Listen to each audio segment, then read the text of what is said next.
Hi, I'm Nicole, and it's great to be here with you today.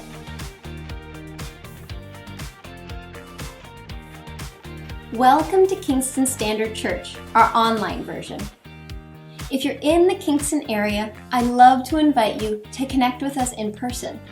However, if you are limited to connecting with us here online, we're so glad we can walk together as we discover and follow Jesus in this setting. And whether you join us in person or online, be sure to check out our website at kschurch.ca.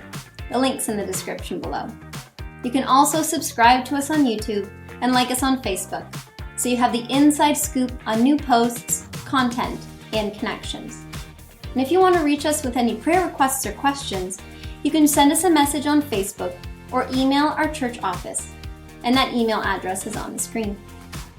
Now, whether you're connecting here with us for the first time, or if you're returning to our channel, we have a variety of resources that are available for families on both YouTube and Facebook. Part of our mission as a church is to equip parents for conversations that help families follow Jesus together. Our goal is to connect the weekly themes and scriptures in a way that fosters meaningful family discussions and encourages questions about faith. Check out the link in the description below for our Kingston Standard Church Cabin Kids channel. Or if you're with us on Facebook, we share content there as well, to discover more interactive resources for kids and families every week of the year. You should seriously check it out. Thanks again for tuning into this video. Let's see what God has in store for us today. What gets you feeling overwhelmed? For my wife, it's crowds. Whether it's in a big stadium or busy Christmas shopping, she just shudders. Ooh. She usually says, no thanks, and I usually become the family envoy, especially around Christmas time. Because crowds, for her, make her feel like she's just being swallowed whole. But crowds aren't the only things that can overwhelm us. It can be work, when it feels like we're drowning in paperwork or we're slogging through meetings that just feel like they have no end. It can be stuff at home, whether it's repairs or shifting realities or bills piling up. It can be just life, because we can get overwhelmed in waiting or in the unknown or in the pace that just never sometimes seems to slow down. And as things continue to press in, if we don't rise up, oftentimes we curl up. Comfort food and scrolling on our devices and binge watching, anything to escape, anything to feel normal. But here's the question. What if when we're overwhelmed, it isn't the end of the road? What if being overwhelmed is actually an invitation? We've been following God's big story of redemption, and today we're going to be looking in the Old Testament book of Ruth. And you may be familiar with this account of Naomi and Ruth in the Old Testament, and it just really reads like one of those terrible, no good, very bad days. We're going to read Ruth chapter 1 here. It says, in the days when the judges ruled in Israel, a severe famine came upon the land, so a man from Bethlehem in Judah left his home and went to live in the country of Moab, taking his wife and 2 sons with him. The man's name was Elimelech, and his wife was Naomi. Their 2 sons were Mahlon and Chilion, and they were Ephrathites from Bethlehem in the land of Judah, and when they reached Moab, they settled there. Well, then Elimelech died, and Naomi was left with her 2 sons. The 2 sons had married Moabite women, and one married a woman named Orpah and the other a woman named Ruth. But about 10 years later, both Mahlon and Chilion died. This left Naomi alone without her 2 sons or her husband. Well, then Naomi heard in Moab that the Lord had blessed his people back in Judah again by giving them some good crops. And so Naomi and her daughters-in-law got ready to leave Moab and to return to her homeland. And with her 2 daughters-in-law, she set out from the place where they'd been living, and they took the road that would lead them back to Judah. But on the way, Naomi said to her 2 daughters-in-law, go back to your mother's homes, and may the Lord reward you for your kindness to your husbands and to me, May the Lord bless you with the security of another marriage." And then she kissed them goodbye, and they all broke down and wept. "No," they said, we want to go with you to your people." But Naomi said, "Why should you go on with me? Can I still give birth to other sons who could grow up and be your husbands? No, my daughters, return to your parents' homes, for I'm too old to marry again, and even if it were possible and I were to get married tonight and bear sons, then what? Would you wait for them to grow up and refuse to marry someone else? Of course not, my daughters. Things are far more bitter for me than for you, because the Lord himself has raised his fist against me." And again they wept together, and Orpah kissed her mother-in-law goodbye, but Ruth clung tightly to Naomi. "Look," Naomi said to her, your sister-in-law has gone back to her people and her gods. You should do the same." But Ruth replied, "Don't ask me to leave you and turn back. Wherever you go, I will go. Wherever you live, I will live. Your people will be my people, and your God will be my God. Wherever you die, I will die, and there I will be buried. May the Lord punish me severely if I allow anything but death to separate us." When Naomi saw that Ruth was determined to go with her, she said nothing more. So the two of them continued on their journey, and when they came to Bethlehem, the entire town was excited by their arrival. "Is it really Naomi?" the women asked. "Don't call me Naomi," she responded. "Instead, call me Mara, for the Almighty has made life very bitter for me. I went away full, but the Lord has brought me home empty.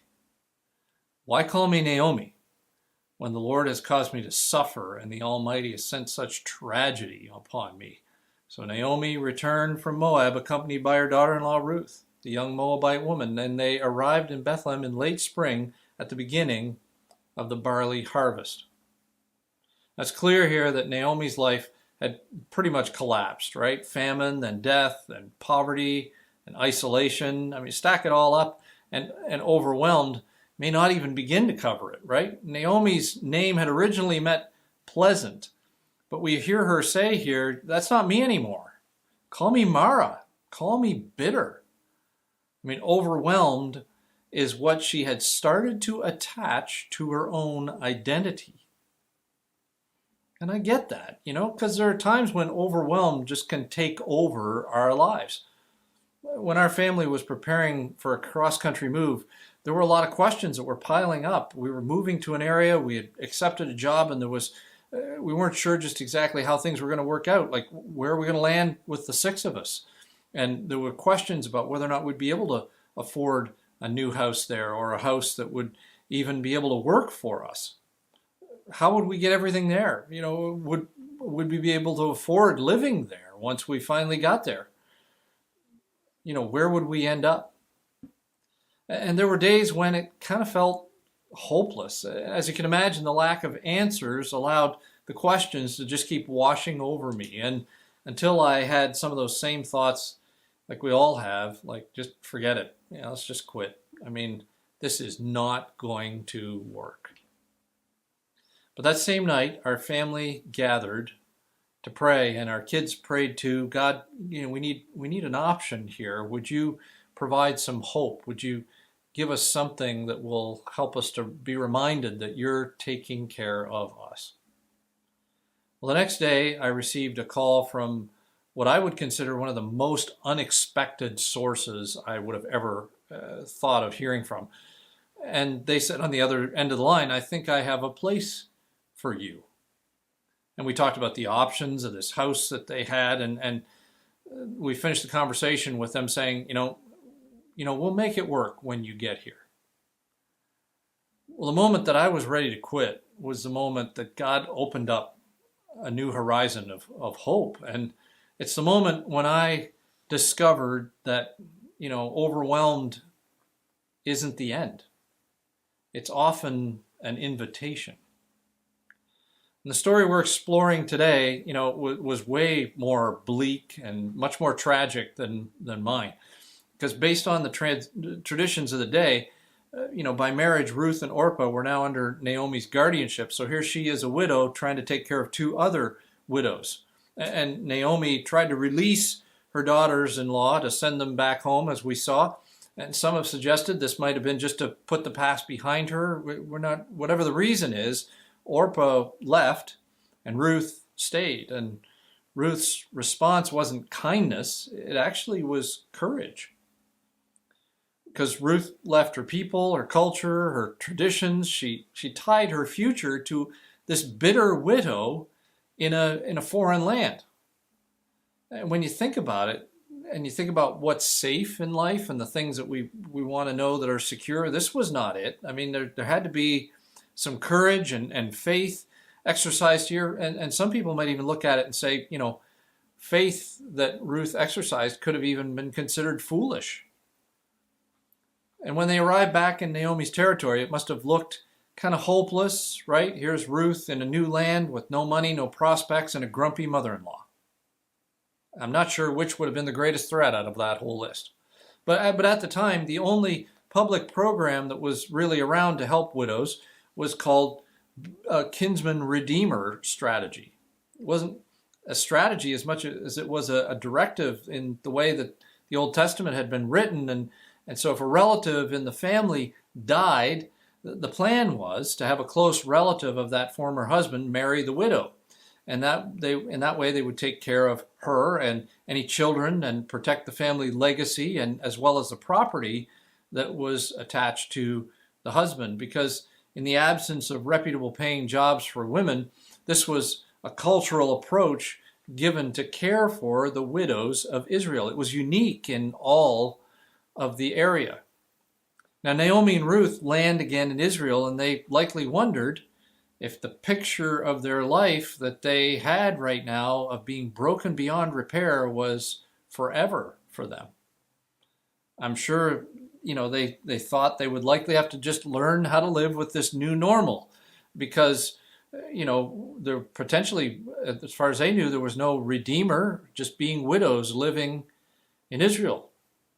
And until Ruth had taken this first step, there was really no way to see what could even be possible. But then, if you read on in the book, you're going to see that it just so happens to be harvest time, like it said. But Ruth just so happens to pick a field, and it just so happens that that field belongs to a man named Boaz, and it just so happens that Boaz happens to be one of these kinsman redeemer relatives, and it just so happens that Boaz happens to be a stand-up guy. It may interest you as well that Boaz's mother was Rahab, the lady we were exploring about her courage and faith last week. But it just looks like a lot of coincidences. But this is actually God's quiet hand of providence guiding the way. And we see Boaz falls for Ruth, even though Ruth is a Moabite. And as some of you may know, like the Moabites were enemies of Israel. And so it's kind of big stuff that Ruth's story is even included here, because Ruth, she as a Moabite now gets into the line of kings. Through this path of courage, Ruth becomes the grandmother of King David. And as we know, as we follow David's line, we can follow it all the way down through to Jesus. And we know that's where we find our hope. Even when we get overwhelmed, and it can often feel like there's no end in sight to being overwhelmed. This account of Naomi and Ruth reminds us overwhelmed is not the end. It's an invitation to faith. The book of Ruth invites us to consider how God weaves together the faithful responses of his people to bring about his redemptive purposes in the world. And they often require courage even when we don't know what's next. And even, as we look at it, we know that faith often doesn't see the whole picture, but faith still takes the next step. And Naomi, all she could see with her blinders on was bitterness. Ruth just saw a need, and in the middle of it all, God saw redemption. Maybe you can identify with Naomi. Maybe overwhelmed has started to feel a little bit like that's your identity. But in Jesus, overwhelmed is not the end. It's an invitation to a new beginning. Now, some of us may wonder, why we need this kind of new beginning, right? But it's all because at some point, all of us have said, at some point, God says this is best, but I'm going to do it my way. And I think I know better. And just like that, all of us have rejected God's authority. We've pushed him away. And that leaves us separated from him both here in life as well as in death. And God had this plan all along to deal with this separation problem. We know his plan is Jesus. And that confidence that we have to follow the things that God says and the courage that goes along with that, it's actually just what the Bible calls faith. And faith is for everyone, no matter how confident we may be or how overwhelmed we may feel. Faith may not see the whole picture, but faith still takes the next step. Jesus' death is what rescues us from separation, and his resurrection releases us into a new future, and his Spirit empowers us to live with courage in the middle of the unknown. And what we watch with Ruth here is this, that the faith engages with God, and God engages with our faith, and we respond as we respond to his invitation. So with our friends Ruth and Naomi, in the midst of what seemed like a tremendous mess, the next step was for them just to stick together and for them to let God take care of them. I'm sure there were a lot of times that they just felt like throwing up their hands, that's probably the best strategy. There's probably some times when Ruth thought, this is going nowhere. Naomi's just a hot mess. She's so bitter about life. I wonder, did Orpah actually make the right choice? But courageously, Ruth kept showing up. She kept doing what she knew she could do. And we see a cool ending to what could have been a sad story. So, what would it look like if you and I were to give God the opportunity to work in our relationships or in our decisions or in our life story? Because we all can get to that same place that Naomi was, where we look around at current things that are things we're connected with, and stuff can feel overwhelming. And, could God ever redeem me? Or is there anything that ever could feel hopeful? We wonder if hope even has a place to start. Is it possible that the redemptive, powerful, life-giving kindness that Jesus models for us and calls us to in faith, could that possibly be an invitation in the midst of that overwhelmed journey that we're currently on? Until Ruth took the next step, she really wasn't able to see what could have been possible. And until by faith we see that overwhelmed isn't the end, it's an invitation, we may not take the next step. And we may miss what's possible. Maybe for you, courage begins today right there. And maybe for you, courage begins with receiving a new identity in Jesus, to be rescued from the separation that we have created with God and to be released into this new future of following and living as his learner, his apprentice, so to speak. And if that's you today, I'm going to pray. And as I do, if you're looking at this providential moment as a moment where there's an opportunity for you to respond, it may be the time where considering the faith God is looking to grow in you might need to take a next step. And so as I pray, I'd invite you to pray with me, and you can express these words out loud where you are or in your heart if you'd like. But let me pray with us here now. God, I respond to your invitation to put my faith in Jesus. Forgive me for pushing away from you. Forgive me for rejecting your authority.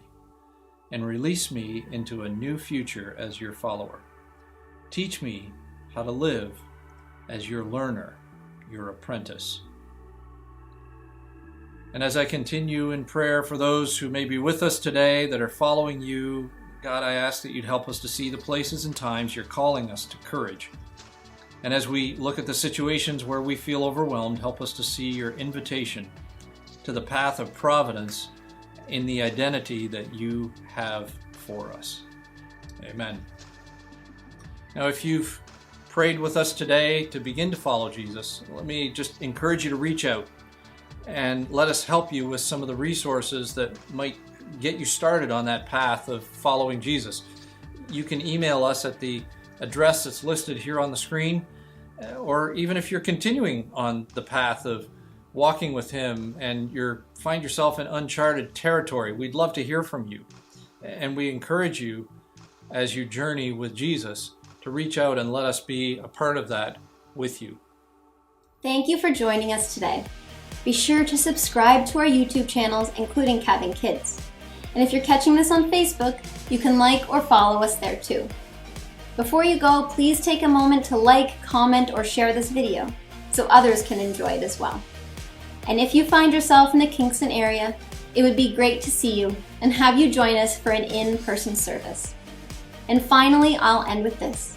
Please know that you are loved and we are praying for you. Thanks for praying for us too. We'll see you soon.